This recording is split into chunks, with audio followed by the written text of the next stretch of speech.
Hello, welcome to the Red Cartels podcast.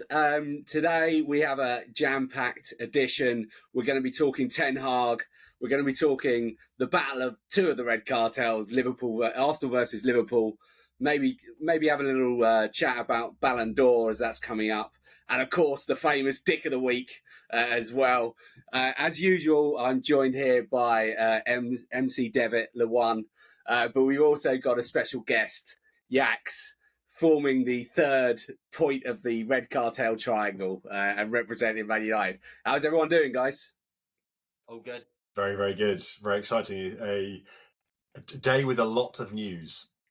It is.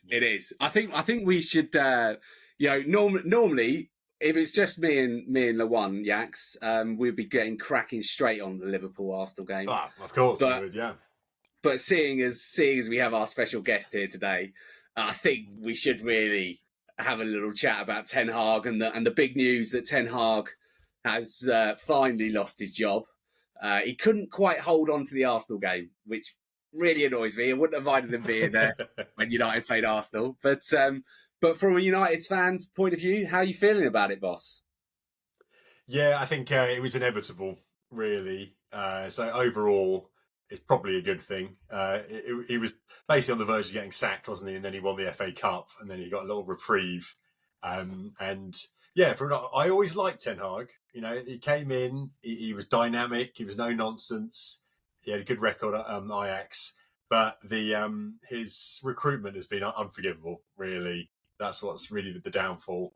And his league form has been terrible. He's been good in the cups, but it's been really poor. And this season, I mean, it's just been a bit embarrassing. The writing was on the wall that he was going to have to go at some point. And the West Ham game was probably the final straw. Yeah, embarrassing for United fans, hilarious for the other fans of the Premier League. Not just United's performances, but his press conferences. I will forever miss his press conferences, and he's more in denial than I am when things don't get given to Arsenal. He basically was Steve from Twitter, the United fan. Basically just being like, nah, United are amazing. I'm amazing. It's the media twisting it, which was great to see. Of course. Yeah. But yeah, you touched on the West Ham game. It was a. Do you feel in hindsight that those players were purposely missing those chances just to get rid of Ten Hag?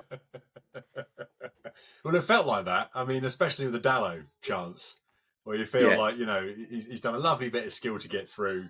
All he needs to hit the target. And I think not only did it go over, it was also wide, wasn't it? Wide and over. Mm-hmm. Yeah. So I'm not sure how he even managed that.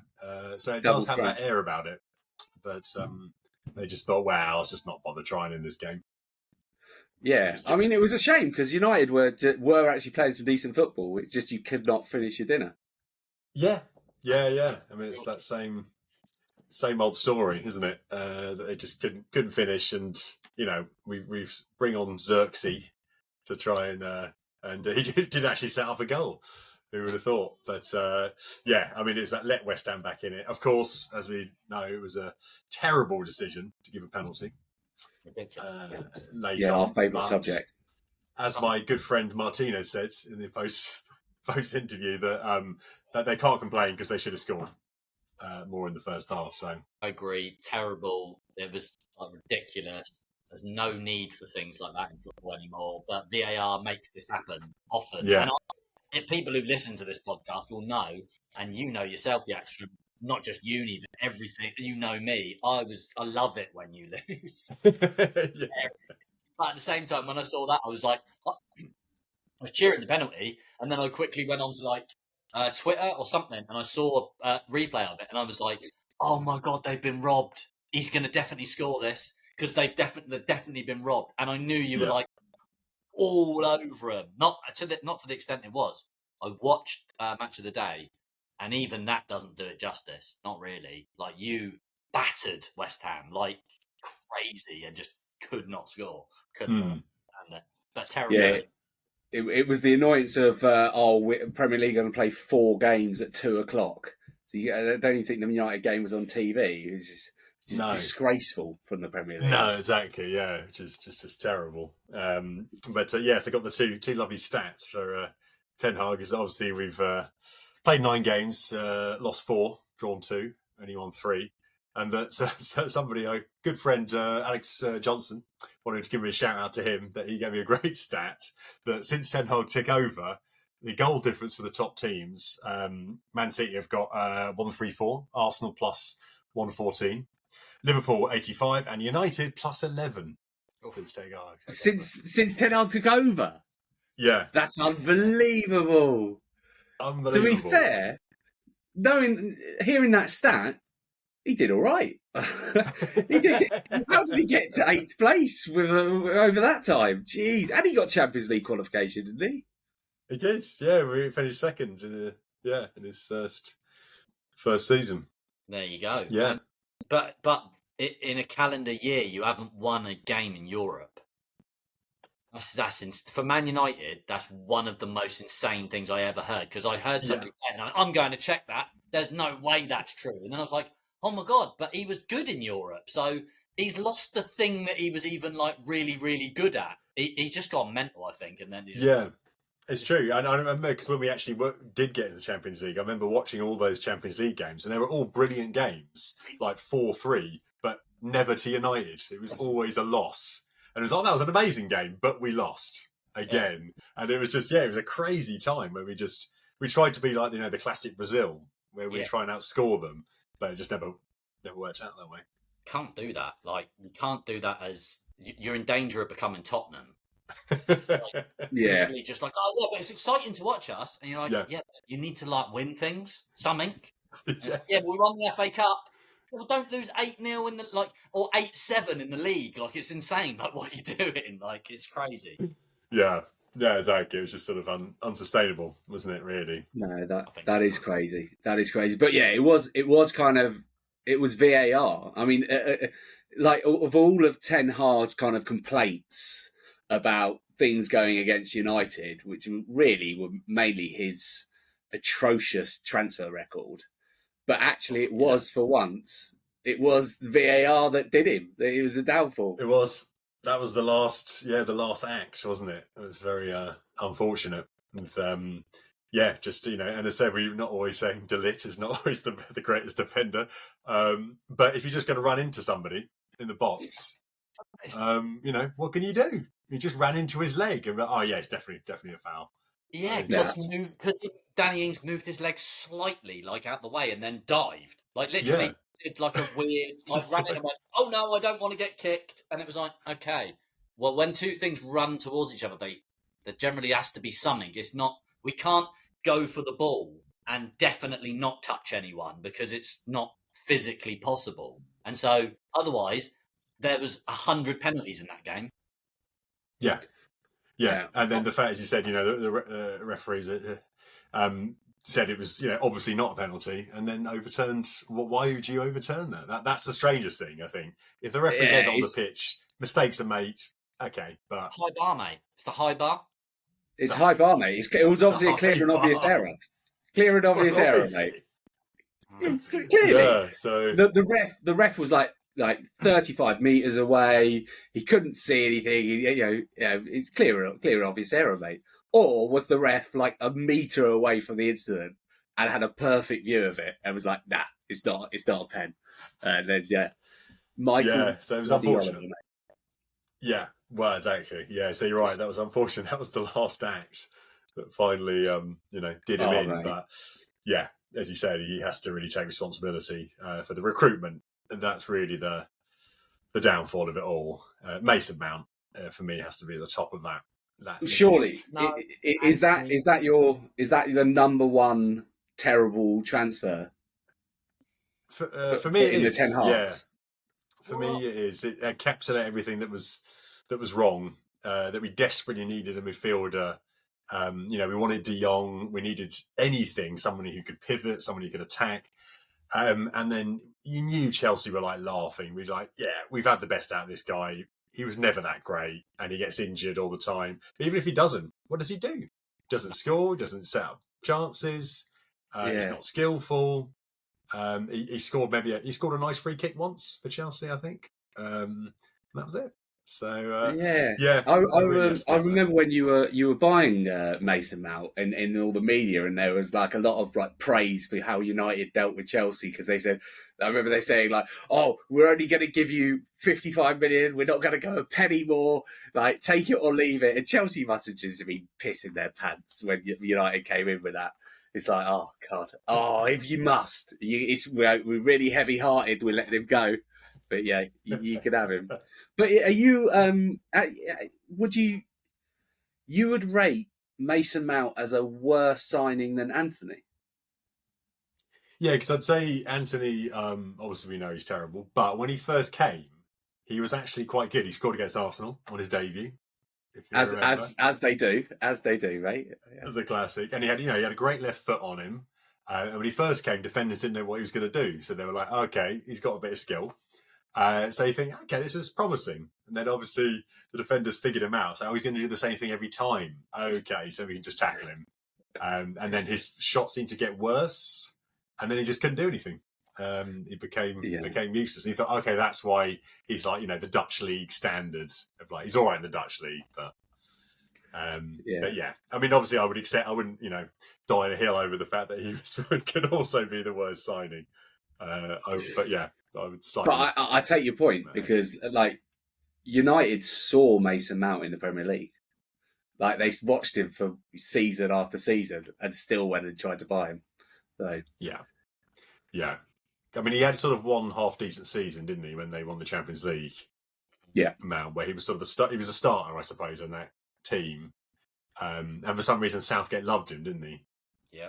Like, he was like, yeah, really, everything's got to be around Mount for some reason. But yeah, so it's just really poor. And then, that was the last. That was the United's net spend is the largest out of any since Ten Hag was there, out of any team apart from Chelsea. I saw that. World football. That's crazy. 475 million net spend. Yeah. Chelsea's was 790. But they're maniacs. Which is insane. But that's just crazy stuff. But yeah, so that was the second in world football for net spend. Look where it's got us. Yeah, wow. I mean, it can't be just Hag. There's got to be other problems within the club, because there's been quite managers in a row where they keep doing this thing where throwing money at the wall doesn't work anymore in football. It has to be like this really strategic, little bit of luck, strategic approach. And ever since, even just before Ten Hag, it started like the wheels were coming off a little bit, and it was going like more madcap signings, like, oh, quick grab, like you're saying about Mount. Oh, get Mount.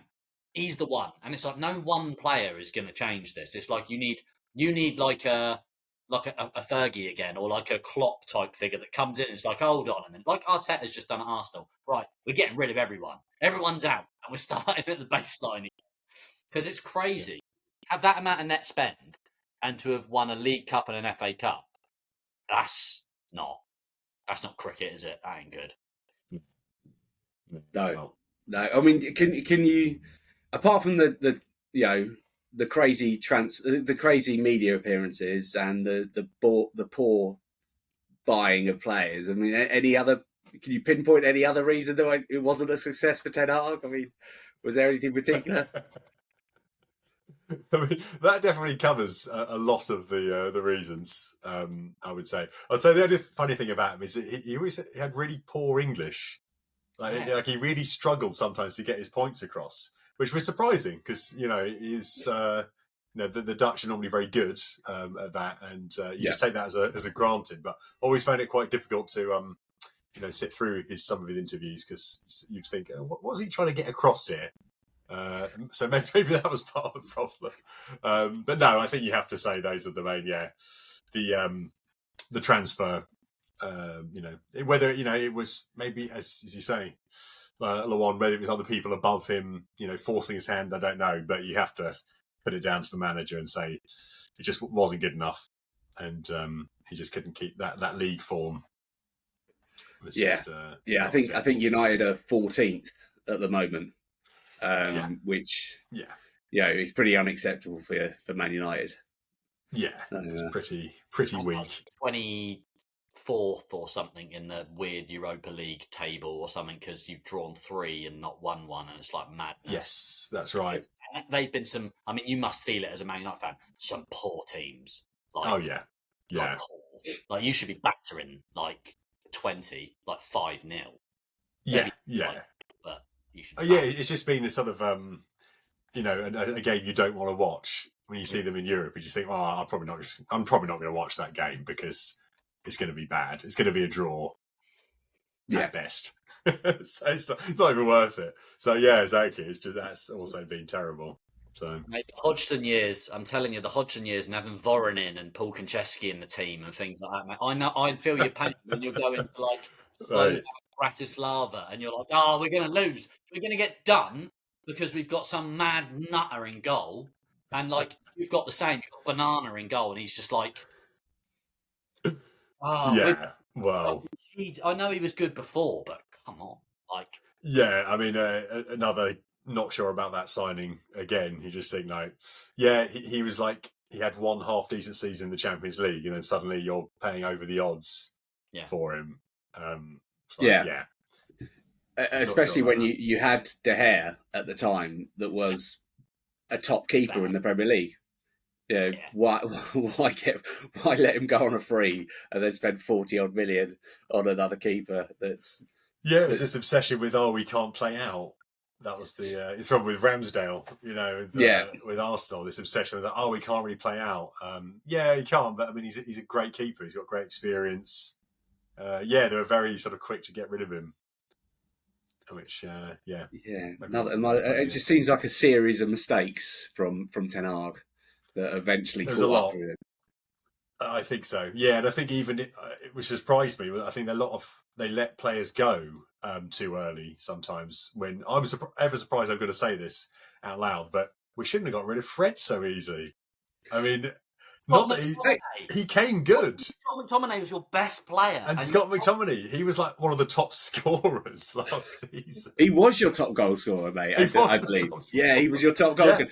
And actually just proving that he was a really good player, and now flourishing at Napoli, which is crazy to think Scott McTominay is flourishing in Napoli. But but it was that obsession. It was the obsession with he's homegrown, so we'll get all of the money to go out and spend on. I don't know who was that, Ugarte, or was his name Ugarte? Yeah, and I don't really get that because I don't know if I'm missing something, but they got him and then he's not playing him. It's good then, isn't it? So I was like, is he a bit injured, or he just suddenly realised he came and he had a training session and he thought, actually, I've really messed this one up. Yeah. Talking about the worst. So I don't know, but talking about the worst signings is the left back you signed that has never played for your club because he's just been injured. Oh, Malacia.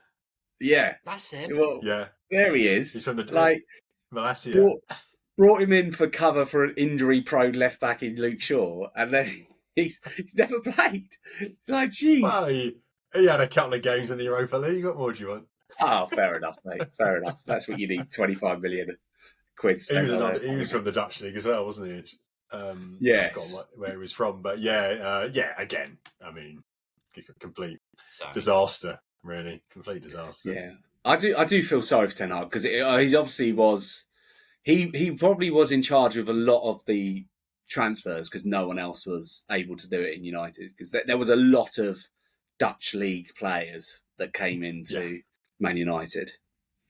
That's right. Yeah, so you feel it really was, his decision because you think that, you think, well, I know the Dutch league, so I'll just go there. But nobody else even wanted a load of these players either. I never saw Man United, apart from Mount, which Liverpool were apparently going for, and the reason we saw something in the medical and we're like, nah, and then everyone was like, Man United beat Liverpool, okay, and wow, good, but Anthony, I can't remember Barcelona, Real Madrid, Man United, Man City going for him. It was like you got raked over the coals. Ten Hag seems to do this all the time, go for players no one else really wants, and then pay large sums for them for no reason. Yeah. Crazy. Because you sort of go in too late when you know the team can really, as you said, put you over the barrels for it and say, actually, yeah, we want 70 million or whatever. Mate, no. Stop. Yeah, there's been I mean, some Ajax terrible... must have been laughing on that one. Really well, there's that story that he was available for like half that price at the beginning of the season, but United just didn't go in for him, and then went in last minute. So Ajax were like, "Nah, give me 70 million for him." He's mate. And then the final one I was saying is obviously don't forget about Wout Weghorst. Was it? I thought he was a Rangnick. He wasn't a Rangnick guy. I thought he was a Rangnick. Was he a Ten Hag guy? Oh, he was a Ten Hag. Yeah. Oh my goodness. Yeah. So brought on a temporary basis, to steady the ship. Yeah, Chris Wood, mate, that'll be the next signing for you. Like, do you know what I mean? Like, and the thing is, Chris Wood's better than all those players we've just said. I'm sure. Mate, he's like fourth in the goal scoring charts at the moment. Chris Wood is. For Liverpool, yeah, I would give him for a Chris Wood. Like when we had bloody Benteke and like all these other players who people thought were like, oh yeah, he's good. Is he? No, he's not good. We'll have Chris Wood instead, who actually bangs in goals for crap teams. We'll have him, and he'll probably be all right. But it was an interesting experiment, I thought, because it was like, well, what if you took a striker who played for Burnley, who wasn't that great, but you thought, well, how would they do in a bigger team if had loads of great players who could assist? Like, would they suddenly be really good? No. No, crap. That was the answer.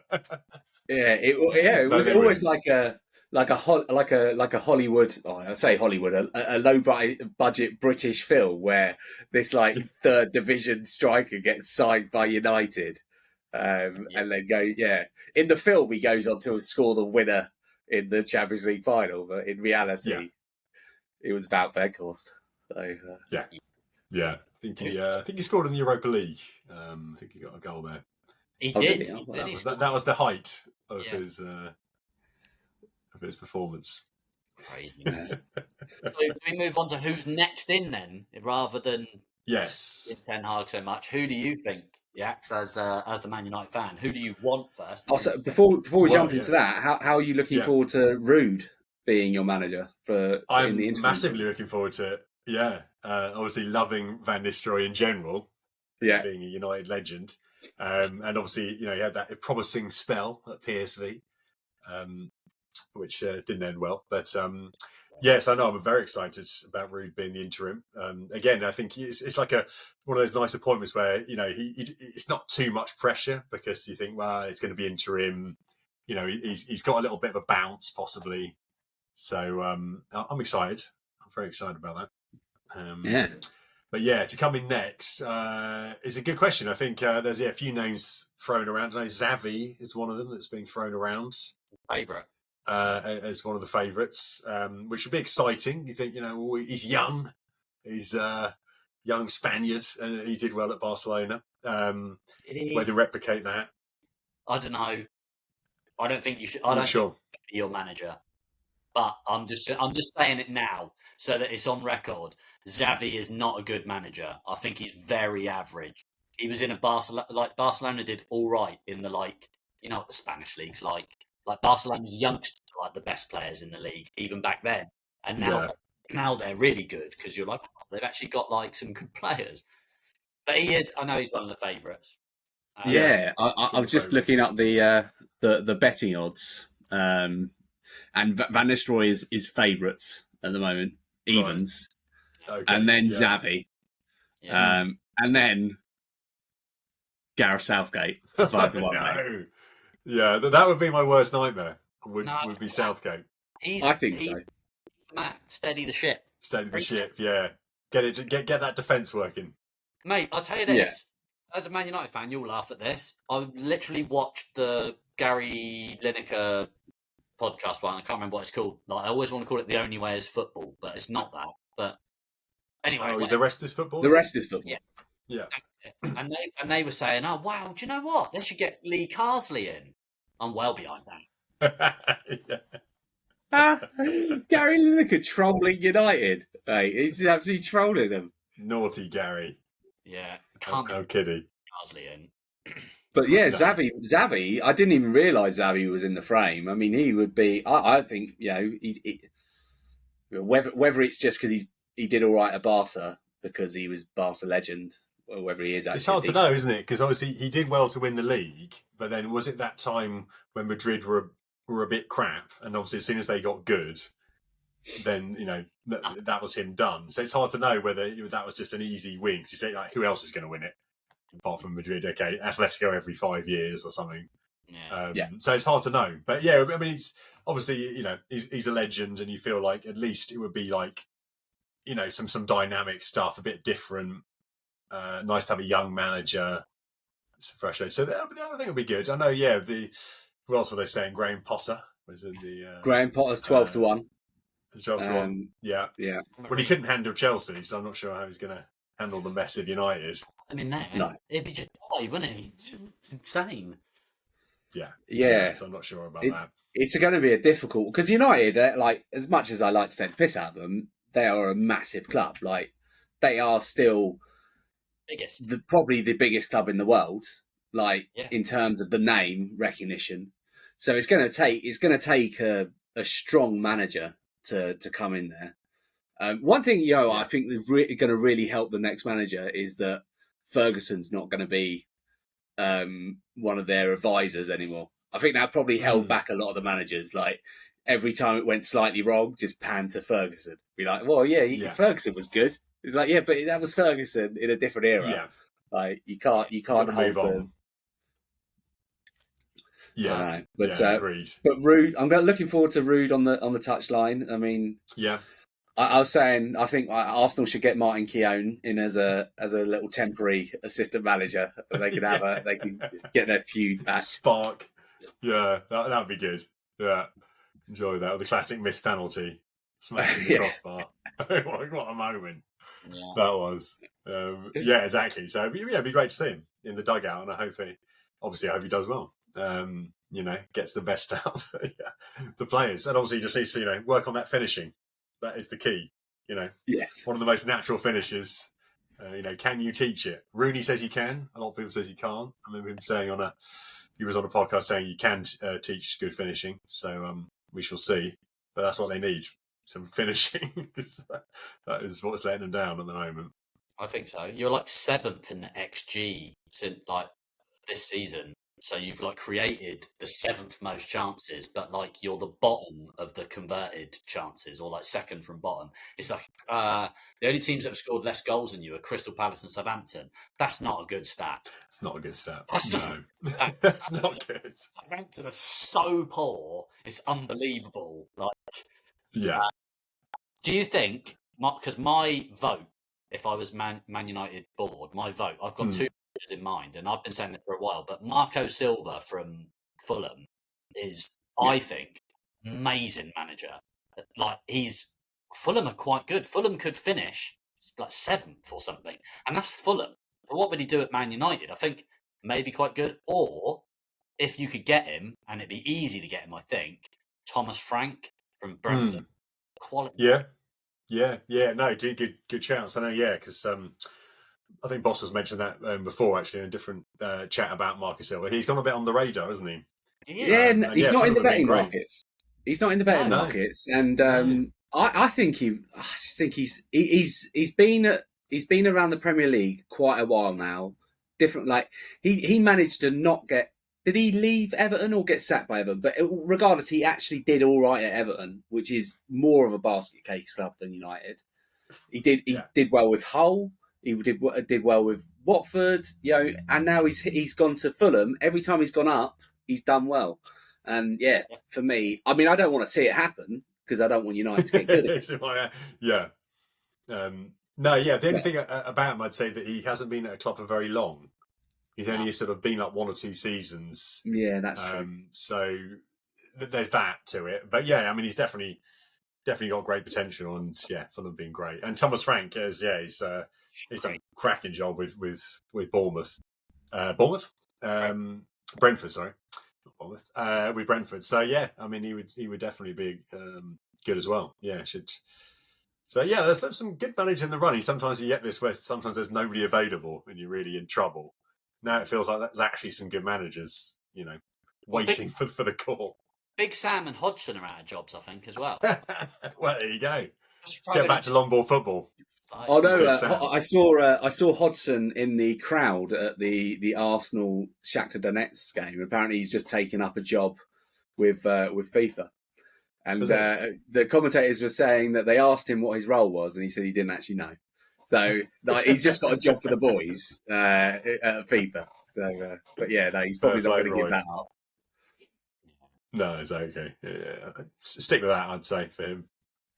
But yeah, so who's your pick then, Yaks? For the who ideally, if you could have any manager, realistically have any manager. So he's available rather than the dream. Oh well, who's the dream actually? I mean, who's the dream manager for you? Well, that's a good question actually. Who would be the ultimate? Apart from Rooney, if he was actually as good as he potentially be, that would be the absolute dream. If Rooney was amazing and he was managing United, would probably be the absolute dream. But yeah, actually, I think Xavi. Yeah, that would be my ultimate pick. I think it'd be great for him to be in the Premier League. He's with being the sort of Spanish legend. You thought again he'd only ever be in the Spanish league. So it'd be great to have him. He said young, attacking. And yeah, it would be exciting, I think. The other I think a lot of people would like to see is someone like Zidane. That's like a sort of a big signing, but I think it's just he was one of those people where it's like he's only managed Madrid. They had the best team. Anybody could manage that team. Yeah. I mean, what's the halftime talk? You'd be like, yeah, just score some more goals. Yeah, Modric, if you could just control the game, and Ronaldo, if you could just score, and that's what they did. So. Yeah, okay. So he's probably got the charisma, and he can't really speak English. That's not always the problem, because a lot of managers haven't been able to, and they've managed to do it. But yeah, I think Xavi would be the ultimate. He's got that star attraction as well. Like players will want to come and play for Xavi because obviously he was such a legend of the game. So, he's still a great looking guy at 44. He's doing well, isn't he? He's doing well. Good looking chap. He's a good looking guy. Good looking chap. Guess my vote. And he fits the mould because basically every defensive midfielder that decides to become a manager is really good. Yeah, that's true. Yeah. Literally everyone. And a sneaky thing, I'll tell you, I've been hearing rumblings, and I really hope this isn't true because he beat us down, that Xabi Alonso might be in talks with Man United. Right, interesting. Yeah. From some unfavourable sources that talk a load of rubbish most of the time. But I was like, oh no. And as soon as I heard that as a Liverpool fan, I was like, no, come on, because he's actually really good. And if he goes there, you'll become really, really good, I think, and then it'll be really annoying. Player. Yeah, I'd be surprised if he did, because as you say, he's still got that connection to Liverpool, very strong, and it feels like he'd want to, build up a bit more in Germany, and but you never know. You never know. Yeah, I feel he might be going to Real Madrid once Ancelotti leaves. I don't know whether he'd want to ruin his reputation of going to United. No, exactly. Why would I do that? He's thinking, poison chalice. And that's a good shout as well, even though you didn't say it. But when Ancelotti leaves Real Madrid, if you get Ancelotti, again, I don't want that because he is, again, ridiculously good. Yeah, I would love Ancelotti. Yeah. I mean, I do think he's amazing. Yeah. Through to the end of the season, Ancelotti, that would be pretty good for but he's not got 10 years in him, maybe, Ancelotti, has he? So it's not like no. Few years maybe, but then who takes after that? I suppose you're in the same problem. Xavi could be 10 years if he's good. So yeah, sometimes you got to, which United haven't always done, but you have to think about the future. Yeah, you got it. Yeah, I mean you've got quite a nice little run of fixtures coming up as well. Like in the league, you got Chelsea at yours, but then you got Leicester, Ipswich, Everton, then you got Arsenal. But then you got Forest after that. So Rude could be, mate. Quite pleasant. He could be the new Ollie, do well and get a longer contract.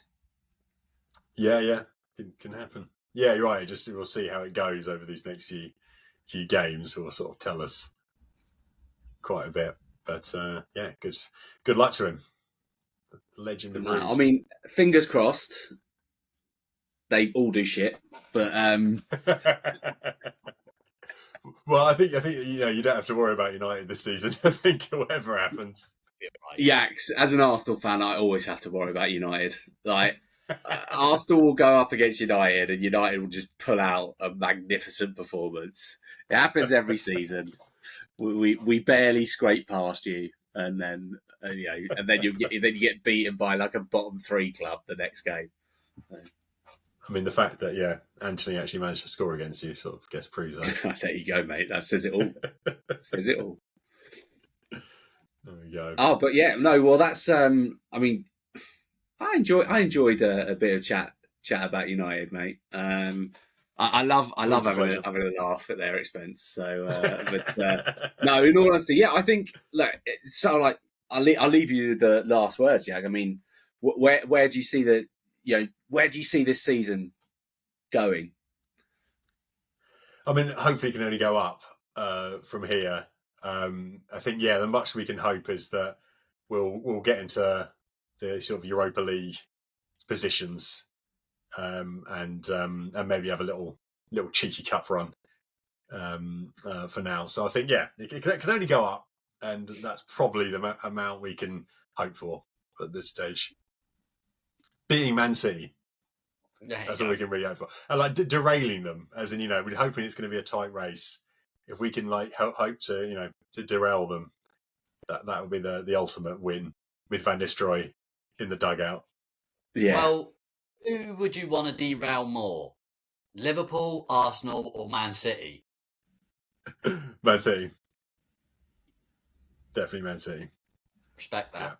Because Yeah. my answer would have been United. Yeah, which is, makes sense. Makes sense. Yeah, you're also not that good at the moment. And I'd still say, no, I want to derail a Europa League. Yeah. How could you? Yeah. I actually think you're going to win a cup this season. I didn't say this at the beginning of the season on any predictions or anything like that. But when I was thinking about my predictions, I actually thought Man United are going to spawn a cup this season. And I don't know. You're going to beat Tottenham in the final of the League Cup or something. Because Tottenham are just... Tottenham. It's Europa League, though, you're in, right?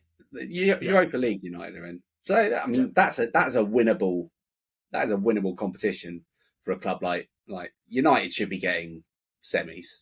But Tottenham are in that, aren't they? Tottenham are in the Europa League as well, aren't they? Or are they in the Europa Crap League? They're not in the Champions They League. didn't even get Europe, mate. No. That's how shit they were. Not even in Europe. That shows how much I know. I swear they are. Didn't United steal their spot? Oh, so won the FA Cup. No, Tottenham. Oh, maybe they are in Europe. I don't know. Oh no, they are in Europe. They are in Europe. You're right. Mate, if you, I'll be wearing the United jersey if you meet them in the final. Man United, Tottenham. Man United win. That's me. Yeah. And I don't want that to happen. I want Tottenham to win. No, actually, can no one win that? But I think you've both got better squads actually than anyone else really in that Europa League. So, should be a given, really. That's my prediction. Man United win the Europa League against Tottenham. There you go. Nice. I like it. I really enjoyed that chat about United, Yaks. It was good to have a United fan on to give us their opinion on the Ten Hag affair. Now I guess we're going to be jumping into what was probably the biggest game of the weekend. I'd say put in the top 5 biggest games of the season. Arsenal welcoming Liverpool to the Emirates, finishing 2-2. Leone and myself put our friendship aside for 90 minutes and enjoyed the battle of our teams. 2-2. Leone, I've obviously got some feelings about referees in this game, but overall, how did you find the game? Did you find it enjoyable from a Liverpool point of view? Well, like I said to you beforehand, I thought it was going to be quite a drab affair, but emotionally spiking. I think it basically was that, really. It was like quite boring if you weren't a Liverpool or Arsenal fan. And if you're a Liverpool or Arsenal fan, it was relatively exciting. There wasn't that many chances. It wasn't like end to end. It wasn't like not a lot of stuff really happened like that for me, from a Liverpool perspective. Oh mate, I must have watched a different game. I was just so emotionally invested in it. We'll find out as you bring up any like point. My takeaways from it, if briefly, is that I think we rely more on Szoboszlai, especially in the big games, because we lacked quite a lot of pressing in the middle. Arteta might be the best tactical manager in the league. He might be better than Guardiola after watching some of the tweaks that happened during the game. Your set pieces have improved massively from last season. And I don't say this to trigger you, because I know you're going to get triggered, but a lot of your set pieces look like what Gareth Southgate did with England. And was successful. I don't mind that. I mean, I enjoy our set pieces. And you're brilliant at them. Like, actually really, really, really good. But I thought the game itself was really, really ugly. Like, I thought it was like, if that was like the one that you said, look and come and see the Premier League, I'd be like, well, it's really intense and not that technical. I think you summed up the Premier League though. We're not like a technical league like La Liga. Like it's just like all the games are very intense. I think that's why everyone loves them. I mean, Yaks, from your point of view, I mean, not being a Liverpool or Arsenal fan, did you watch the game, and like did you find it entertaining, or was it? Yeah, I did. I thought it was a good game, and it basically showed that like these are two, great teams that are very even at the moment. I think the stats were pretty even when you look at them. They both created chances, a few controversies, which I'm sure you'll get to. Certainly those. But yeah, I think it just proved like, these are the two of the best teams in the league going against each other, and there wasn't a lot in it. And then a draw probably sort of made sense. I did love Saka's goal. I thought it was absolutely cracking. It was brilliant. But yeah, again, I think both great teams, both good to watch. Have to admit, both good attacking. So it's sort of it was good to see from that point of view that this is what two good teams look like, which you don't always get at United. They seemed even despite the controversies.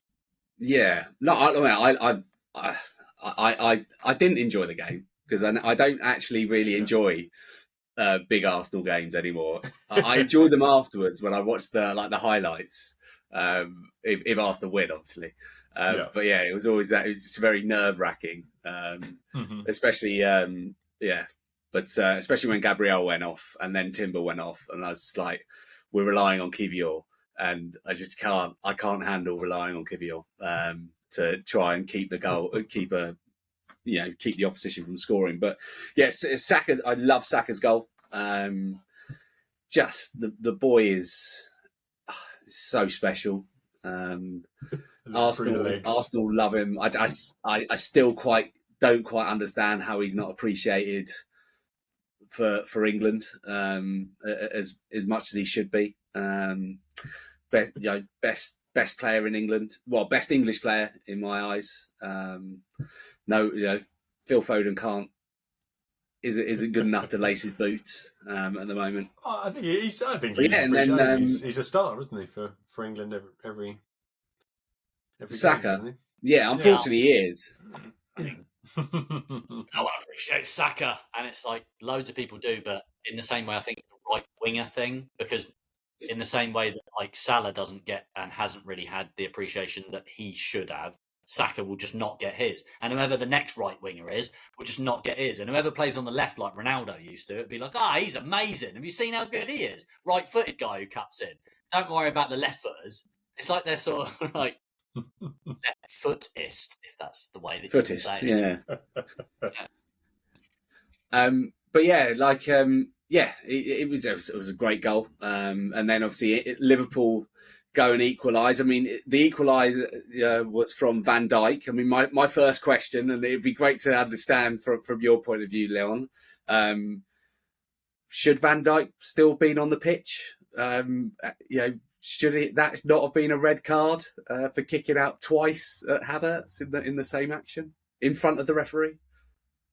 I mean, maybe. I would have thought. I genuinely thought he should have been booked. I think a red card is a bit weird because he didn't really boot him. He just put his arse into him and kicked him over.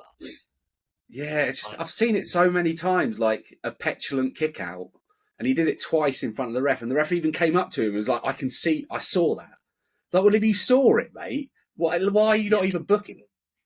But he wasn't just doing that to Van Dijk as well. He said, I saw the whole incident, is what he was saying. Because Kai Havertz grabbed Van Dijk's collar, pulled him back. He went like that and then went, and then I don't know why he did the second thing. Like the first thing you can go, all right, he's reacting to something. Then he went back for a second time. I've never seen Van Dijk do that before. So Kai Havertz obviously is a great shithouse. Like, he knows what to do.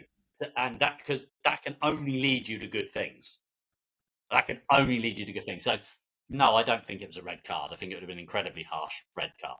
But yellow card, like 100%. We got away with a good yellow card.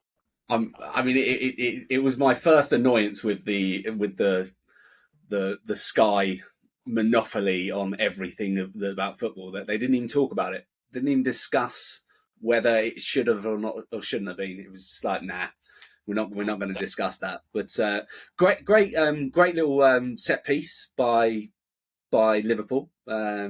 Diaz getting the flick on for Van Dijk to bang in the goal with a header. So nice game. I thought it was very even at that point. If not Liverpool were on top, and then I think Arsenal kind of grew into the game and really, probably, Mourinho should have scored on the set piece before. Somehow managed to not completely free in the box, not managed to score, and then of course gets the goal as well. I mean, before that, I'll go on to my next annoyance with the referees. With Diaz, seemed to have some sort of free pass in that first half, that he basically had this note from his mum saying, "Oh, I can't get booked today, so please don't book me." So first of all, he kicks the ball away, and should be an instant yellow card. Does it in front of the referee as well. Referee doesn't do anything. And then for me, and it didn't really get picked up in the game much, essentially just lunged into David Raya when knowing he couldn't get the ball. When he did a very nice bit of skill to get past, I think it was either Partey or White, and then got into the box. And I felt it was he just lunged into the goalkeeper. And Diaz kicked the post and not Raya, and so his shout out and falling on the floor was a bit. I'll have to see that one again. I'm pretty sure maybe my glasses needed a bit of cleaning. My red Arsenal glasses needed a bit of cleaning, but I'm pretty sure. Like nothing. There's nothing in that. No, okay. Well, I still think Diaz. You're far too measured and balanced when looking at the Liverpool game. I tend to view things through that, because when I see the opposite of, like, if I put a Liverpool hat on and go crazy, I'm not really looking at the objective reality of it. And I understand, I know what you're saying, but I don't tend to be that emotional watching Liverpool anymore. I just remember I've been through Klopp, and now I'm at Arne Slot. So, like, I've had the emotional, like, I'm done with emotional scenes, because every game was like a marathon for under Klopp. But Diaz got away with at least, he should have been booked for kicking the ball away. The first one, for sure. The first one, this was a bit different. First one, for sure, because he did what Trossard did. And although I think Trossard shouldn't have been sent off, like, I don't want that, the laws of the game say that. So he should have been booked. I was enjoying Mike Dean's explanation why he didn't get booked. He said, well, Arsenal clearly weren't set up to take the quick free kick, so he can't be booked. And I was thinking, my mind went back to Trossard getting sent off against Man City, and there was not a player around him. Man City had a player feigning injury on the floor, but yeah, Trossard got booked and then sent off. So they just seem to make up these things. And then my final annoyance of the first half, obviously my main annoyance was that Liverpool scored, but was I don't quite understand how Canate does not give away a penalty against Martinelli. Same reason Roberto, or whatever his name is, for Chelsea doesn't give a penalty away. That's the rule. And I see. Well, I see it. I knew that was what you were going to say. But he made contact with the ball, and now that's what they say. Oh, he made contact with the ball. Doesn't matter what you do, you can literally poleaxe them through the back. Curtis Jones got flipped over, feet like arse over tit, all the way over the goalkeeper because he went through him. Martinelli, roughly the same, but a little bit less through the back of him and more side. But if you make contact with a player like that, isn't that a foul? It's excessive force, isn't it? Well, yeah, but I understand. I understand the Sanchez Curtis Jones ones because at least Sanchez played the ball onto like the ball actually made a movement. Neat, yeah. And so Canate played the ball off of his thigh.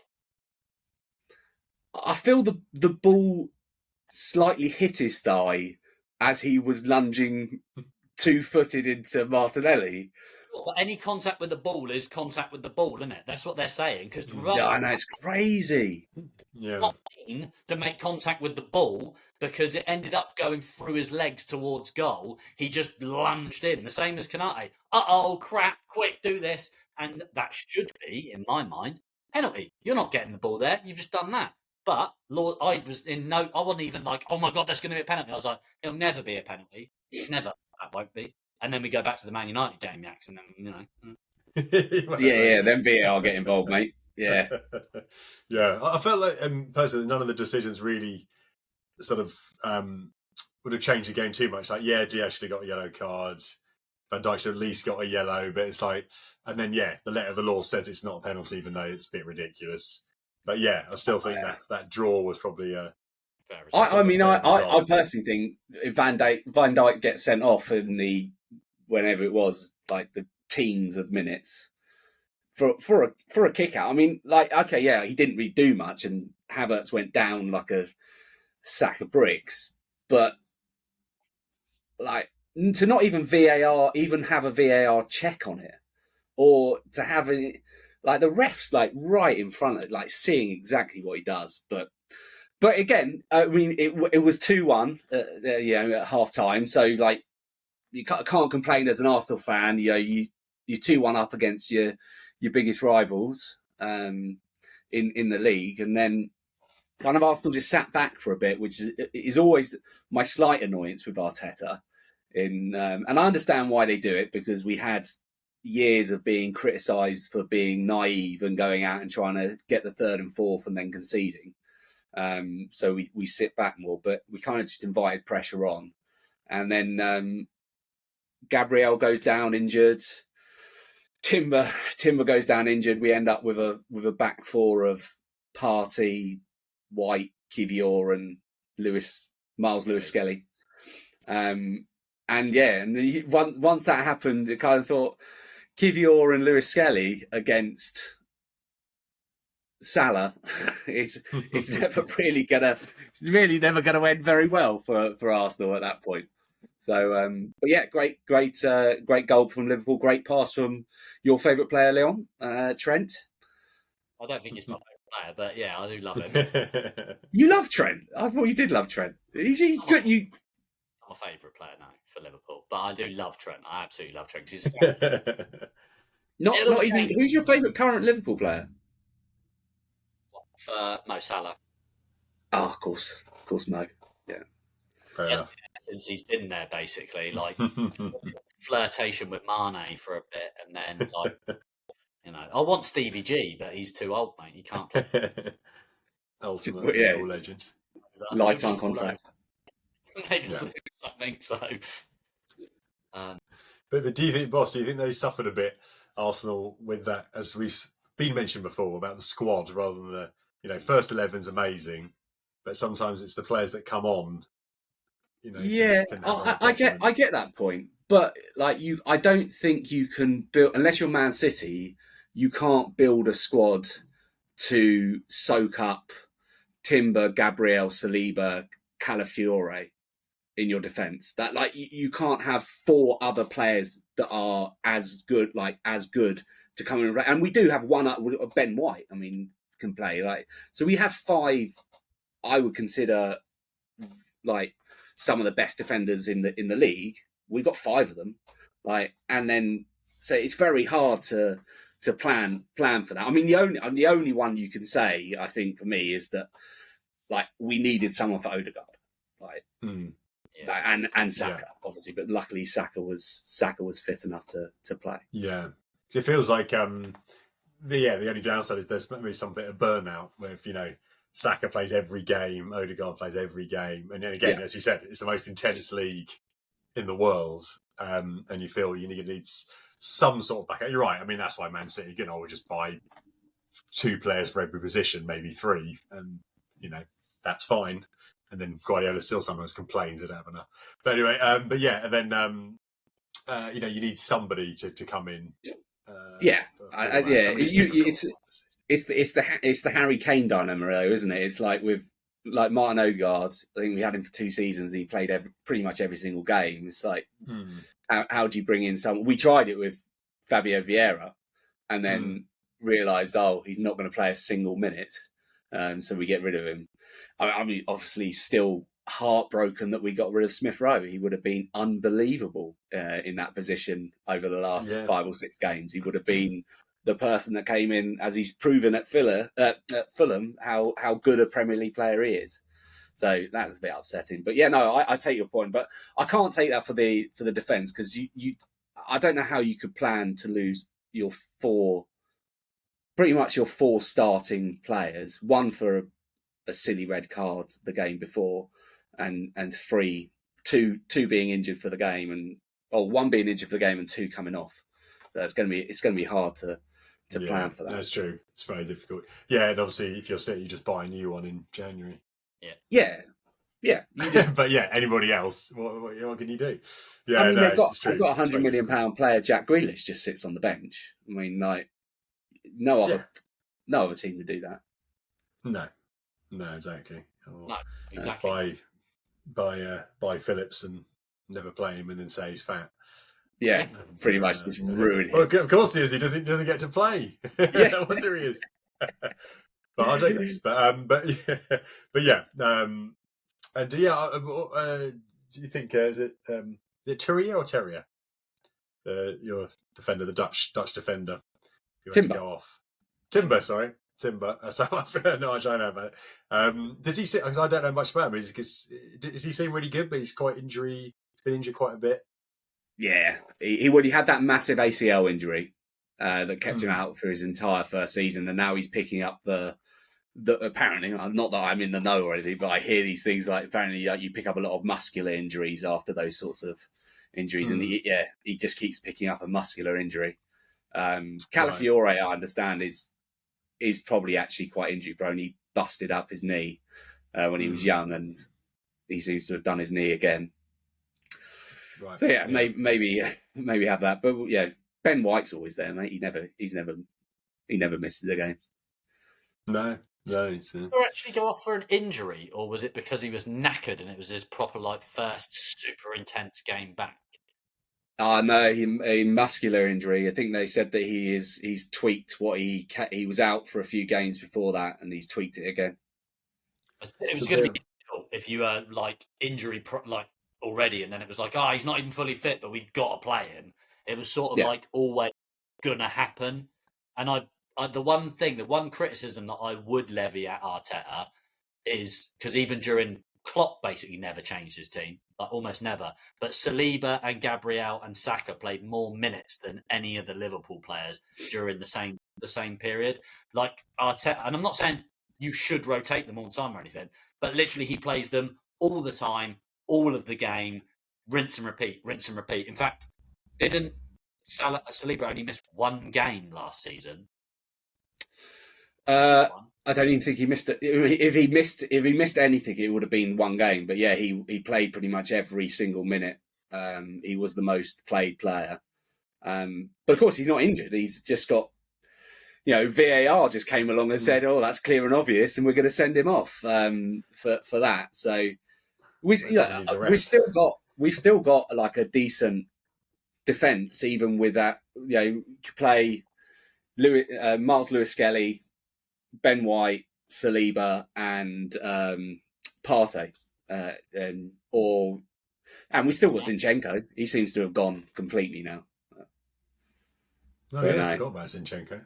Yeah, he's just a massively high paid, not even a sub. He's just the 17-year-old Lewis-Skelly, mate, is ahead of him in the pecking order. Yeah, but yeah, I think the game definitely changed once that happened, and Arsenal kind of just sat back and tried to let Liverpool play. And the irony is that the one time Liverpool managed to get in and score was when we were attacking. And we got done on transition. So, like, as much as the criticism was, Arsenal sat back, we were trying to hold the lead. One of the times that we tried to attack, Lewis-Skelly was out of position, and we got punished for it. So that was the annoying thing. I mean, like, just to round off there's two more annoyances I have with the game. Don't quite understand what Anthony Taylor was doing in the last minute when he blew up for a foul. I believe it was for a foul, a Kivior's foul on Slobozai, which I never say his name right. It's Slobozai. Yeah, one of them. Dom, yeah. But strangely seemed to wait until Kai Havertz won a challenge against Konate and was just about to lob it over the goalkeeper to blow his whistle. So, look, I've got a hat on. It is made of tin, and it is made of tin foil. So my understanding is that a referee saw our player about to score the winning goal and went, "Nah, not having that, mate. Not having that one bit." So, I mean, I look at it and I can't see it being a foul, especially the way that game was refereed. It get blown. Yeah. Good portion of time before, if you actually go back and watch it, before Kai Havertz even gets the ball. He doesn't. No, go back and watch it, boss. Honestly, like, you think that he's going to blow the whistle, and he doesn't. And then as soon as it hits, like, it could have. Look, let's face it. It probably would have been ruled off for handball anyway, because it does kind of hit Kai Havertz round there. With Arsenal's luck, it was getting ruled off for handball, but you see it hit his arm there, and it goes over Konate's, and as soon as it looks like it's gone and Havertz is there, then he blows his whistle. Honestly, like, I've watched it over and over again, maddening myself with looking at it. I don't know why I did, but you think that he's blown it, but he has only blown it once Havertz has gone, and then obviously Liverpool kind of stop, but Trent doesn't, and neither does your goalkeeper, but everyone else kind of just stops. So, it is what it is, but I still don't understand, especially, like, if you watch that game, the amount of kind of tackles like that ref was just letting go and just be like, no, we're playing this game.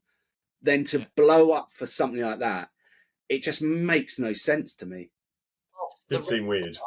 When Gravenberch booted the ball into Trossard's face. So, like, that ref was shit. I didn't even see that bit. It was high foot, and he got booked. And what actually happened was it was a low foot, and he kicked the ball into Trossard's face. I did see it. Yeah, I did see it. That's the barometer of the ref. And it was Anthony Taylor, who's supposed to be pretty good. I thought he was abysmal. Like, I nearly went full Friends there with Joey. It was everyone else was atrocious. He was abysmal. He like. Oh yeah, I thought it was. Yeah, I appreciated the. Sorry, boss, go on. How the whole goal, not goal at the end. Although I think it probably, like you say, I agree with you. It probably would have been disallowed. It wasn't, and the whistle went long enough before. I don't know why everyone carried on playing. I was sat there for like half a minute almost. Like, what's going on? Like, the whistle got blown. We heard it. I heard it from where I'm sat, and I'm sat through a TV. Yeah, no, you saw it, but I guess they maybe just had to play onto the balls in the back of the net. And Jesus was so eager to score a goal, mate. He would have. The ref could have blown for full time, and he's going to run to the goal and try and get it in the back of the net. And didn't they all restart then?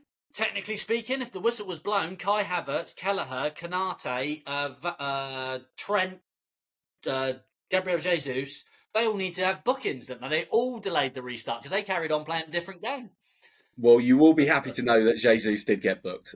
So there you go. Did he? For delayed restart. No, I think he was just so irate with a referee that had basically spent the previous 25 minutes letting all the 50-50s go and playing it on to suddenly do that. But yeah, but 2-2, mate. Like we move on. Like Liverpool now, Man City, what, a couple of points ahead of you? They're one. Oh, no. 1 point.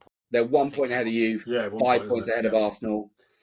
I'm, as an Arsenal fan, I'm not actually that worried. I mean, I look at who Arsenal have just had to play over the last 9 games, and I look at who Man City have had to play, and I look at also who Liverpool have had to play, and I know that you've got some massive games coming up. Like, for me, Arsenal have played all of last season's top 4 of the top 5 clubs with Villa, Man City, Liverpool, and Tottenham. No, who finished 5th last season? Don't know. Oh, well, yeah. Our big games, and most of them are being played away from home as well. It's only Liverpool that we played at home in terms of our big games. So Man City obviously lucked out as per usual. They've only played teams in the bottom half, and the only time they've come up against a team in the top kind of 8 of last season, they've drawn both of them with Arsenal and Newcastle. So I'm not that worried we're that far behind. I think we'll catch up. I am slightly. I'm not surprised because Liverpool have basically Sky have employed the Liverpool media officer in Jamie Carragher. But I'm slightly surprised in the fact that there's not been more made about Liverpool failing to beat Arsenal, because last season when Arsenal went to Man City and drew, all I heard from the pundits were, if you can't go and beat your main title rivals at their ground, you can't win the league. But no one seems to have said anything about that. All the mouthpiece has said is, I think Arteta is Mourinho, like the new Mourinho. That's all the narrative. I've had to watch Sky Sports News today, and there's been a rolling coverage of Arsenal, basically Arsenal being Arteta being called the new Mourinho, and that's what they've led with for the first 2 hours I watched it. Before work, if my work are watching this, I watched it before work. It's yeah, but yeah, I don't quite understand that. I don't understand what makes him the new Mourinho. I don't understand what Mourinho's traits. You'll have to ask Mr. Jamie Carragher about that. I think they're still banging on about Arsenal players going down.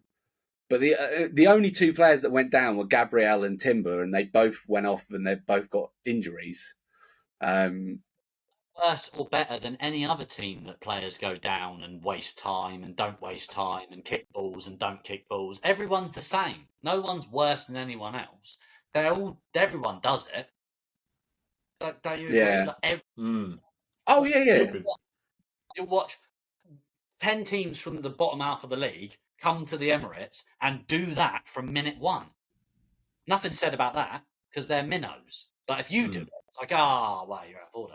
Dark arts, mate. Dark arts. It was like last week when Bernardo Silva like barged the goalkeeper, and like Guardiola was lauded. Like, how clever he put Bernardo Silva on the goalkeeper. I spent the whole season criticising Arsenal for doing the same thing. Oh, mate. Well, listen to Carragher. Tinfoil, it's off, mate. I can't have it on anymore. He seems to like wearing silver trousers at the moment. Whenever I've seen him on Sky Sports, I'm like, what is he wearing? Is he like gone a bit mad or something? I don't know. Just ranting on about him being the new Mourinho. Yeah, I'd block him out. It's just you lose, but you kind of lose a bit of your enjoyment of the whole like spectacle of football when like you just want to hear like you don't want to hear like the clickbait rage bait like Twitter mob on Sky Sports. I just want to have like ex-professionals talk about a match in like from their point of view, not just trying to get clicks on their social media. It's just really frustrating.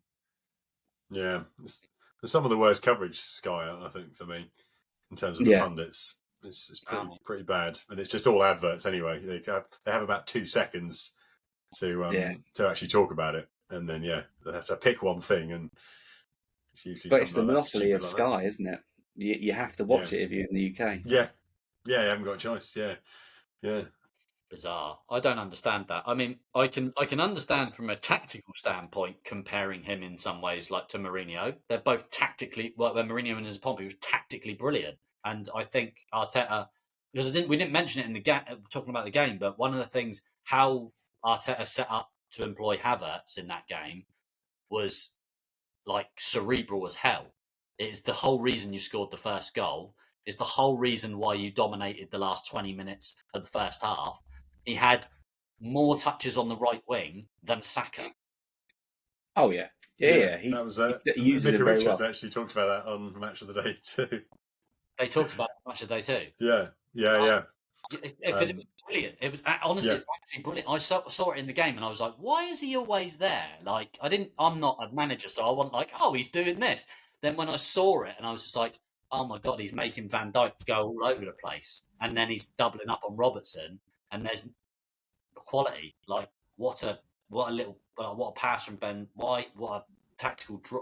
I just thought it was really good. I don't see him as Mourinho-esque in any other way, except for a positive, I would say. But yeah, I mean, I just think he's not Guardiola. So like, because they're like, you can't be Guardiola unless you have the best player, like the best squad in the league. That's the only way Guardiola is Guardiola. Right. Yeah, and they're the two best managers, Arteta and Slot at the moment. Yeah, go on, Slot. Yeah. I don't know about Slot. Good he's good. Good so far. It's early days. It's early days with Slot, but so far, fair play, because it could have been much worse. I suppose he got left with a good team. He did. Which always helps, but it's not always a given. No, that's still true. I'm glad to do. Which we know. I always think for me, your weakest player, who I'm never sure is that great, is McAllister. He didn't play very well. He did not play very well yesterday. He struggled. I've seen him struggle quite a bit. I don't know. I haven't seen him quite enough, but I know, he was like a Brighton player, and thought every Brighton player is amazing. And I'm just thinking, is he really good enough to be in that position? We'll see. Maybe, but 100% sure either. Like, as in, I think he's actually a different style of player to where we might play him. I don't know. I actually, personally, I think he's actually a 10 because he's not fast. He's not brilliant at recovering the ball, but technical. He's good. Yeah. He's good at like technical passes, but I don't know. I'm not 100% sure. I think you'll find that Curtis Jones will start replacing him soon. Might do. Yeah. Yeah, I had a question, Lil. Why did you not start Dom that game? About this the other week. There's all these murmurings about, is Dom Szoboszlai actually that good then? Should we actually even play him because he doesn't get the numbers? And it's like, you take him out of the team and then all of a sudden you go, oh yeah, we haven't got someone who runs around loads. It's like, well, yeah, we haven't got him. So I don't know why. So, no idea. Yeah, I would have thought it would have been the perfect game for him. Away at a big side where they've got a very big midfield. Like we had Marino and Rice, and Havertz seemed to kind of almost play in that number 10 instead of playing up front. So I would have thought, I'm not going to say his surname, old Dom would have been the perfect fit for that. When he came on, he actually did quite well. Like, he actually did quite... I know you'd moved to a 4-4-2 then rather than 4-3-3, but like, he still did quite well. Like, we would have outnumbered your midfield, but I don't know. Maybe Slot is seeing something I'm not, mate. I don't know. At the end of the day, he's only lost one game, not me. So I don't know. Maybe that's what he gets the big bucks for. Boss, you've got a better record, mate. You've not lost a single Premier League game, mate. I haven't lost one. Not one Premier League game. Not one. Never. Yeah. Very impressive. 100% not losing record. So yeah, obviously, great chat about the Arsenal match, and enjoyed that. I think we'll finish as we are now our tradition of finishing our pod with our segment Dick of the Week. And Yaks, just in case you didn't catch our last one with Dick of the Week, this basically we both all nominate a person in the football arena that we want to nominate as our Dick of the Week, and they get their little trophy, which is non-existent, and they don't watch it, so they don't get it. But essentially, David James won it last week for being a dick to a small child. And this week we're going to play Dick of the Week. And Leon, you can lead us off with the theme tune of Dick of the Week. Dick of the Week, Dick of the Week, Dick of the Week. Here we go. Right. Do you want me to go first? You can go first. You nominate. Yeah. Go for it. Right, okay. Well, I'm going to nominate. I imagine it's going to be the same as somebody else, but I'm going to nominate Michael Oliver as the blind man operating the VAR in the Man United game. Yaks? Yeah. I am going to also go, has to be, Michael Oliver at the VAR. I don't know what he was thinking when it was clearly somebody, Ings running into De Ligt. Ridiculous. And somehow he's given it. It's got to be Michael Oliver. No, I mean, I had many in my nominations. I had Roy Keane, I had Jamie Carragher, I had Anthony Taylor. But no, I think I agree. I really agree. Michael Oliver for me as well. What are you making a decision like that? Why are you getting involved? 100%. I think that's crazy unanimous, mate. That is 3 votes for Michael Oliver for Dick of the Week. Well done, Michael Oliver. Hey. We'll send the trophy out to him. P.S. Yeah. He got Ten Hag sacked. Yeah. Oh, Dick of the Week, extra Dick of the Week. How dare he? Dick of the It Week. means we have to retire our song. We have to retire the Ten Hag at the Wheel song. We can no longer sing it unless Ten Hag gets a job at Man City or something like that. That would be amazing. But yeah, double dicking of the week. Double dicking. Well done, Michael Oliver. Special dick. And you know what? I'm so surprised that Gary Neville has not won this trophy yet. I think I thought it was a given that he was going to be nominated every week. But last week, but you did nominate him last week. I did, yeah. Yeah. There's plenty of time left. There's plenty of time left. Yeah, it's a long old season, Gary. Don't you worry, mate. You'll be nominated more times, I'm sure. But yeah, well, guys, it's been an absolute pleasure. I've very much enjoyed the Red Cartel's week this week. I'm sure we might do a little segment maybe tomorrow or the next when the Ballon d'Or has been released. I'm hearing that the PR machine has been in full swing to get Rodri the vote. So it'll be interesting to see if that's the case. We shall see. See you later. Yeah. See you later, everyone.